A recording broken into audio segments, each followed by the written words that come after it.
કેમ છો વિદ્યાર્થી મિત્રો? હવે આપણે ચેપ્ટર નંબર 4 જેની અંદર આગળનો ટોપિક છે આપણી પાસે સંકરણ. ખૂબ જ અગત્યનો ટોપિક છે સંકરણ. તો પહેલા તો સંકરણનો બેઝિક શબ્દ આપણે સમજી લઈએ. તો સંકરણનો અર્થ શું થતો હોય છે? બે વસ્તુ ભેગી કરીને કંઈક નવી વસ્તુ બનાવવી. અહીંયા આપણે સંકરણ પરમાણુય કક્ષકોનું કરવાનું છે. બે અલગ અલગ પરમાણુ હોય, એમની કંઈક પરમાણુય કક્ષકો હશે, એસ પી ડી, કોઈ પણ પરમાણુય કક્ષકો હોય, એને આપણે સમિશ્રણ કરીશું, એટલે કે મિશ્ર થશે અને નવી કક્ષકોનો એક સેટ આપશે. એ જે નવી કક્ષકોનો સેટ હોય એને આપણે સંકૃત અથવા સંકર કક્ષકો કહીશું. ક્લિયર? તો એક બેઝિક આપણને ફંડા ક્લિયર હોવો જોઈએ. હવે આ સંકરણનો ખ્યાલ કોણે આપ્યો? તો તમને ટેક્સ્ટબુકની અંદર પહેલી 2-3 લાઈનમાં મળશે કે મિથેન, CH4, એમોનિયા, NH3 અને પાણી H2O જેવા બહુપરમાણુય અણુઓના આકાર સમજવા માટે પાઉલિંગ નામના વૈજ્ઞાનિકે સંકરણનો ખ્યાલ રજૂ કર્યો. સંકરણમાં શું કરવામાં આવે છે?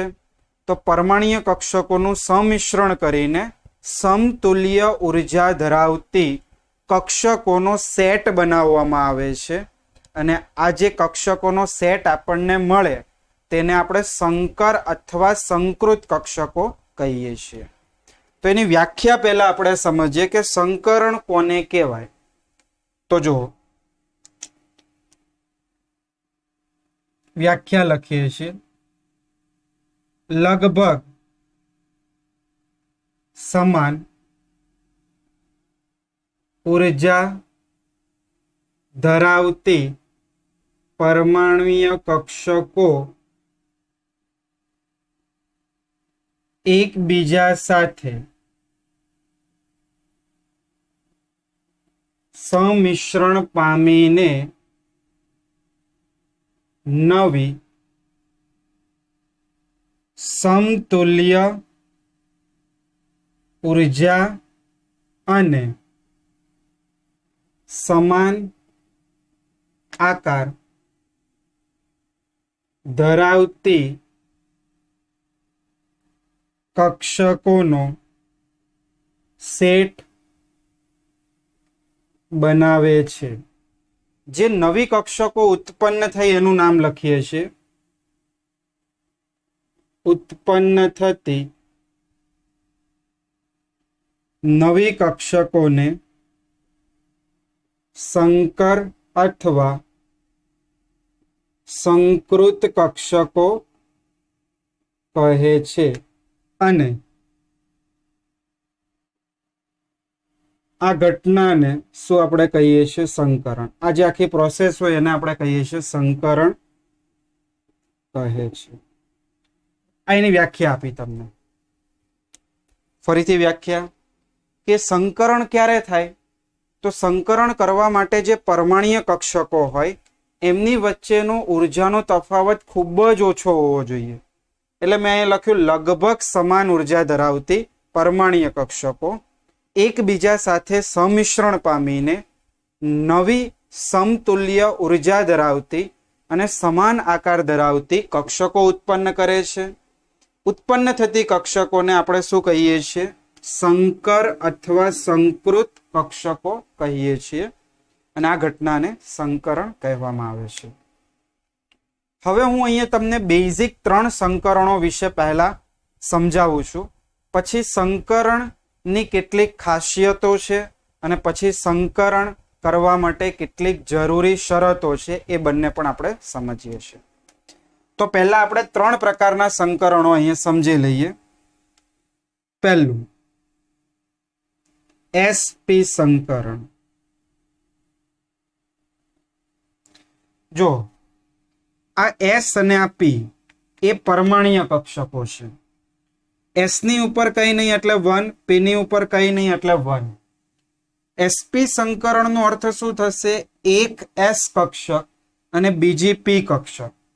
તો પહેલા તો આની વ્યાખ્યા લખીએ કે sp સંકરણમાં એક s કક્ષક અને એક p કક્ષક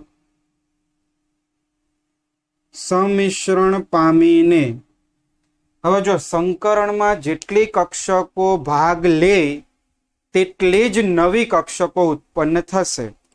તો અહીંયા જોઈ શકાય છે કે એક s કક્ષક આવે છે અને એક p કક્ષક આવે છે, એટલે 1 વત્તા 1 નવી કેટલી કક્ષકો બનશે?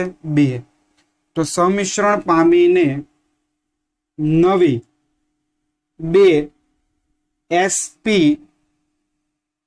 સંકૃત કક્ષકો બનાવે છે. આને આપણે sp સંકરણ કહેવાય. ફરીથી, sp સંકરણમાં એક s કક્ષક અને એક p કક્ષક સમિશ્રણ પામીને નવી 2 sp સંકૃત કક્ષકો બનાવે છે.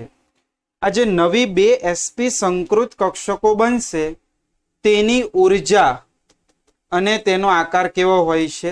એક સરખો હોય છે, સમાન હોય છે. હવે એની આપણે ગોઠવણી કરીએ, કઈ રીતે અવકાશમાં ગોઠવાય છે એ પણ થોડું સમજી લઈએ. તો જો કક્ષકોની ગોઠવણી આવી રીતે આવશે.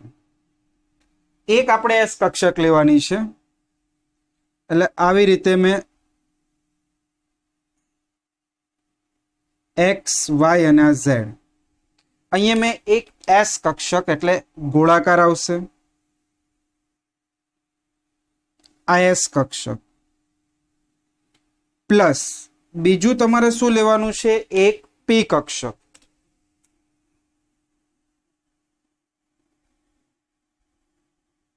તો p કક્ષક આપણે આવી રીતે pz કક્ષક લઈ લઈએ, એક pz કક્ષક. આ બંને સમિશ્રણ પામશે, ભેગી થશે અને સમિશ્રણ પામીને તમને નવી કક્ષકો આપશે. જો આવી રીતે હું ફક્ત હવે z અક્ષને જ દર્શાવું છું.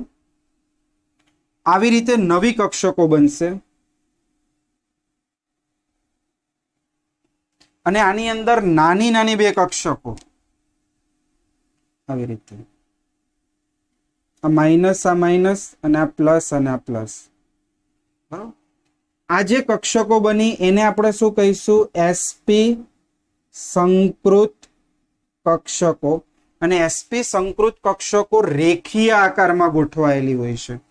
તો હું અહીંયા લખીશ કે આકાર, તો આકાર કેવો આવશે આનો? રેખીય.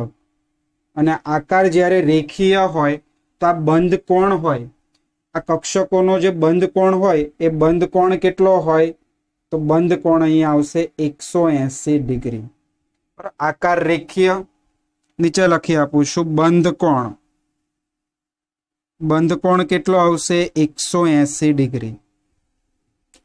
આ પહેલું આપ્યું મેં તમને sp સંકરણ વિશેની માહિતી.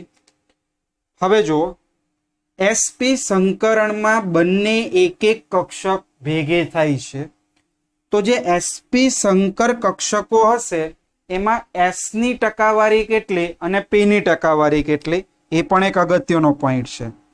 તો અહીંયા આપણે આગળ લખીશું sp સંકર કક્ષકોમાં જો બંને એક સરખા પ્રમાણમાં છે, એક s કક્ષક અને એક p કક્ષક, એટલે બંનેની 50-50 ટકાવારી હોય, તો sp સંકર કક્ષકમાં 50% s લાક્ષણિકતા અને 50% શું હોય છે? p લાક્ષણિકતા હોય છે.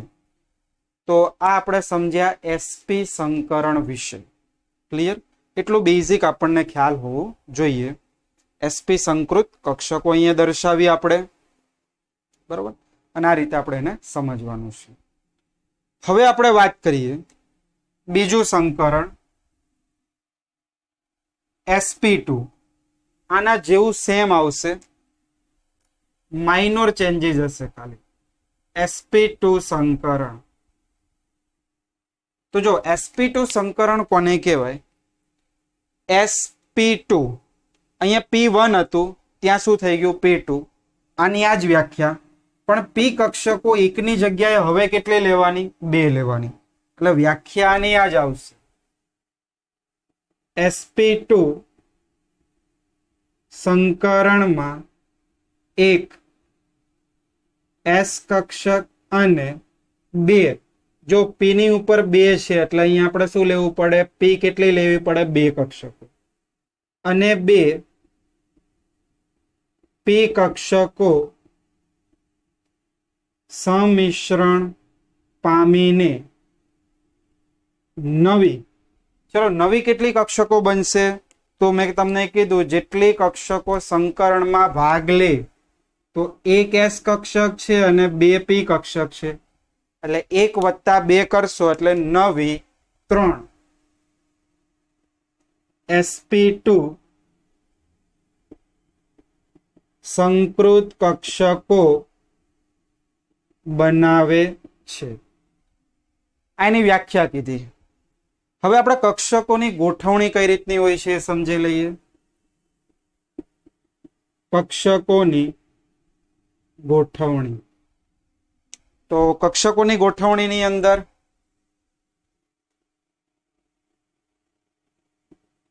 XYZ આ S કક્ષક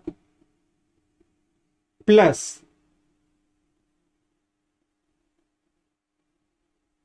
XYZ. હવે આપણે અહીંયા 2 p કક્ષકો લેવાની છે, એટલે એક આપણે PZ લઈ લે, એક આપણે PX લઈ લે, કોઈ પણ 2 લેવાની છે. પણ જે પણ 2 લેવી હોય તમે લઈ શકો. તો ધારો કે મેં એક આ લીધી, એક આ લીધી, તો અહીં લખી શકાય 2 p કક્ષકો. હવે અહીંયા એક S કક્ષક અને 2 p કક્ષકો સમિશ્રણ પામશે અને નવી કેટલી કક્ષકો બનાવશે? 3 કક્ષકો બનાવશે. એ 3 કક્ષકો કઈ રીતે ગોઠવાય છે? તો જો આવી રીતે ગોઠવાય છે, સમ ત્રિકોણ આકારે ગોઠવાશે. એટલે તમારે ત્રિકોણ આકારે આવી રીતે ગોઠવી શકાય.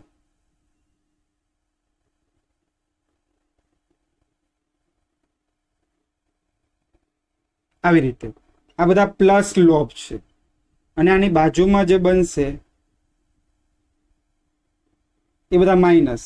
આપણે જે બંધ બનાવવામાં ભાગ લઈશું એ મોટા લોબ હોય એ જ લેવાય છે, પ્લસ લોબ. હવે આનો મારે આકારની વાત કરવી હોય તો આકાર હું આ બધું જોડી દેવા તો મને એક ત્રિકોણ આકાર જોવા મળે, એટલે હું એ લખી શકું સમત્રિકોણીય આકાર. બરોબર? તો આકાર અહીંયા લખીશું આપણે સમત્રિકોણ. હવે આકાર લખી નાખ્યો. હવે મારા 2 કક્ષકો વચ્ચેનો આ ખૂણો લખવો, આ 2 કક્ષકો વચ્ચેનો ખૂણો, આ 2 કક્ષકો વચ્ચેનો ખૂણો, તો ખૂણો કેટલો થશે? 120 થશે. સમત્રિકોણ, સમત્રિકોણની અંદર 2 એંગલ હોય એની વચ્ચેનો આપણે કરવો હોય તો કેટલો થાય? 120. આ 120, 120, 120 એટલે ટોટલ કરી નાખો એટલે 360 થઈ જાય. તો અહીંયા આપણે લખી શકાય 120 નો ખૂણો. અહીં બાજુમાં લખીએ 2 કક્ષકો વચ્ચે 120 નો ખૂણો. હવે આપણે S અને P ની લાક્ષણિકતા આવી રીતે જોવાની છે. તો અહીં લખી શકાય sp2 સંકર કક્ષકોમાં S અને P ની લાક્ષણિકતા. તો જો ટોટલ કક્ષકો કેટલી બને છે? 1 2 3. એમાં એક S કક્ષક છે અને બાકીની 2 P કક્ષક છે. એટલે હવે તમારે અહીંયા ગણતરી કરવી પડે. ગણતરી કઈ રીતે કરાય? તો S ની એક કક્ષક, તો 1 × 1000 અપોન ટોટલ કેટલી કક્ષકો છે? 3. તો હું અહીંયા ગણતરી કરીને આપું છું. પરસેન્ટેજ S એટલે S લાક્ષણિકતા અને અહીંયા આપણે કરીશું એવી જ રીતે પે લાક્ષણિકતા. તો જો એસ લાક્ષણિકતા શોધવા માટે એસ એક કક્ષક આવી છે તો 1% શોધવું છે એટલે ઇન્ટુ ટોટલ કેટલી કક્ષકો 1 2 3 એટલે ડિવાઈડમાં 3 એટલે અહીંયા શું આવશે 33.33% એસ લાક્ષણિકતા આવશે. બરોબર. ચલો બીજું હવે મારે અહીંયા ગણવું છે પી. તો પી ની લાક્ષણિકતા કેટલી થશે? તો પી ની કક્ષકો છે 2 ગુણ્યા 100/3 એટલે આનું કરો સાદરૂપ એટલે 66.67% આવશે પી લાક્ષણિકતા. તો આ એસપી સંકરણ, આ sp2 સંકરણ બેઝિક લખી નાખો. એટલું ઉદાહરણો આપણે આગળ ગણવાના છે. ત્યારબાદ આપણે sp3 સંકરણ જોઈએ.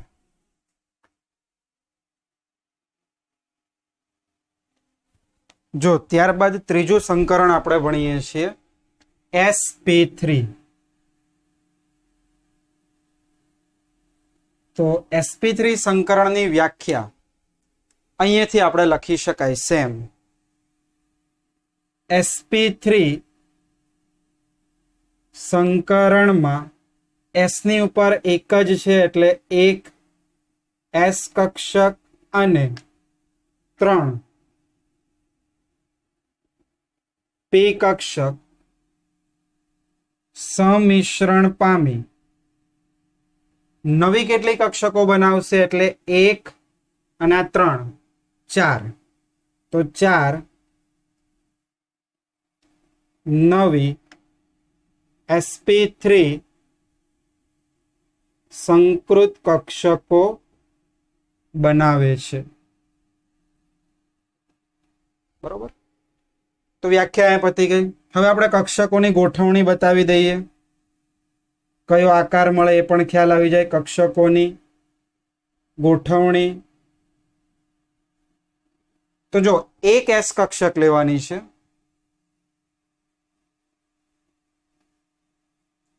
એસ કક્ષક પ્લસ 3 પી કક્ષક લેવાની. આ આપણે કીધું pz. અહીંયા એક આવશે py અને એક આવશે આવી રીતે pz px.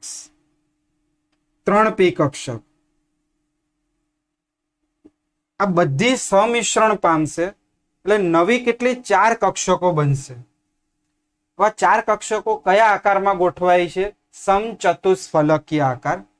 તો નીચે આપણે દર્શાવીએ છીએ સમચતુષ્ફલકીય આકારમાં આવી રીતે ગોઠવાશે. 1 અને 2 આ સમતલમાં હશે. એક આગળ આવશે અને એક પાછળ જશે. સમચતુષ્ફલકીય આકાર આને કહીશું. એટલે એક કક્ષક આવી રીતે, બીજી કક્ષક, ત્રીજી કક્ષક અને આ ચોથી કક્ષક. તો આ રીતે આપણે અહીંયા સમચતુષ્ફલકીય આકાર ચતુષ્ફલકીય આકારમાં ગોઠવાય છે. બંધ કોણ તો 2 કક્ષકો વચ્ચેનો આ જે બંધ કોણ હોય છે 109.5 ડિગ્રી હોય છે. તો આ બંધ કોણ પણ આપણને ખ્યાલ હોવો જોઈએ. આ શું છે?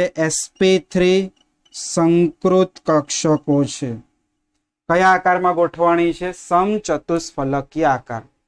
હવે જો આવી જ રીતે મારે અહીંયા sp3 માં ટકાવારી શોધવી હોય તો હું આવી રીતે લખી શકું. sp3 માં s ની ટકાવારી અને p ની ટકાવારી. ચલો ગણતરી કરીએ. sp3 માં s કક્ષક કેટલી છે? 1 ઇન્ટુ 100. ટોટલ કેટલી કક્ષકો છે? 1 2 3 4 એટલે upon 4 એટલે કેટલા ટકા આવ્યા? 25% s લાક્ષણિકતા થયું. એવી જ રીતે p ની કેટલી કક્ષકો છે? તો કે 3 ઇન્ટુ 100 અપોન ટોટલ કેટલી? તો કે 4 એટલે અહીંયા 25 ચોક 100 અને 25 તરી 75% p લાક્ષણિકતા મળે છે. તો આ હતું sp3 સંકરણ. હવે જો 3 ના ઉદાહરણ આપણે કયા કયા ભણવાના છે એ તમને અહીંયા આપી દઉં છું. sp3 ની અંદર આપણે 3 અણુ ભણવાના થશે. મિથેન, NH3 અને H2O. આ ત્રણે ત્રણની અંદર થતું સંકરણ કયું છે? sp3. તો સંકરણ કઈ રીતે શોધવામાં આવે છે એની પણ એક મેથડ આપણે કરાવીશું. એવી જ રીતે sp2 ની અંદર આવશે BCl3 અને sp ની અંદર આપણે BeCl2 અણુ ભણવાનો થશે. આ સંકરણની બેઝિક માહિતી છે. દરેકના અણુઓ પણ આપણે ભણવાના છે. હવે તમને સંકરણની કેટલીક ખાસિયતો અને સંકરણ થવા માટે જરૂરી શરતો વિશે આપણે જોઈ લઈએ. ચોપડીમાં એને જોવાનું છે અને ચોપડીમાં 4 મુદ્દાઓ લખેલા છે. એ 4 મુદ્દાઓ એ જ રીતે તમારે લખવા અને સમજવા. તો નિકાળો ટેક્સ્ટ બુક.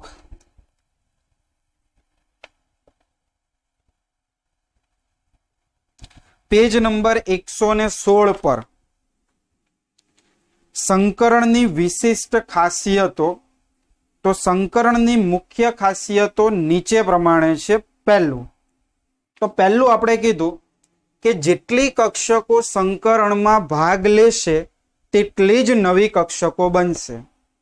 એનો અર્થ એવો થાય, જો અહીંયા 3 sp2 સંકૃત કક્ષકો બની, તો આ 3 કોના બરાબર થઈ? જેટલી સંકરણમાં ભાગ લીધી એના બરાબર. તો પહેલો પોઈન્ટ અહીંયા પૂરો થાય છે. સંકૃત કક્ષકોની સંખ્યા સંકરણમાં ભાગ લેતી પરમાણ્વીય કક્ષકોની સંખ્યા જેટલી હોય છે. ચલો બીજું. તો બીજું આપણે વ્યાખ્યામાં જ લખી દીધું હતું કે જે નવી સંકૃત કક્ષકો બને છે તેની ઉર્જા અને આકાર સમાન હોય છે. તો બીજો પોઈન્ટ ઉપર આપ્યો છે. સંકૃત કક્ષકો હંમેશા સમતુલ્ય ઉર્જાવાળી અને સમાન આકારવાળી હોય છે. પોઈન્ટ નંબર 3 એ સમજો કે જે સંકૃત કક્ષકો, આ આપણે જે રચના કરીએ, અને આ પરમાણ્વીય કક્ષકો, આ બંનેમાંથી સ્થાયી બંધ બનાવવા માટે વધારે અસરકારક કોણ હોય છે? સંકૃત કક્ષકો.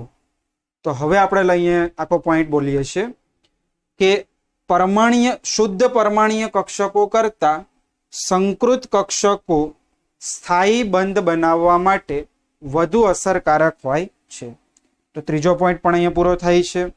ચોથો પોઈન્ટ શું આપ્યો છે કે સંકૃત કક્ષકોની અવકાશમાં એવી રીતે દિશાત્મક ગોઠવાયેલી હોય છે કે જેથી સ્થાયી ગોઠવણી મળે. પ્લસ આમાં જે ઇલેક્ટ્રોન હોય એ ઇલેક્ટ્રોન વચ્ચે ન્યૂનતમ અપાકર્ષણ થાય અને એક ચોક્કસ અણુનો આકાર આપણને આપે છે. છેલ્લો પોઈન્ટ તમારે આ આપેલો છે. હવે એના નીચે જુઓ, સંકરણ માટેની અગત્યની શરતો કઈ કઈ છે?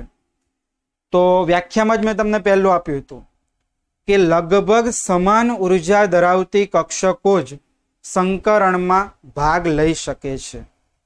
બીજું, પરમાણુની સંયોજકતા કોષમાં રહેલી જ પરમાણ્વીય કક્ષકો સંકરણમાં ભાગ લઈ શકે છે. તો પહેલી 2 શરતો જુઓ. પરમાણુની સંયોજકતા કોષમાં રહેલી કક્ષકો જ સંકરણમાં ભાગ લે છે.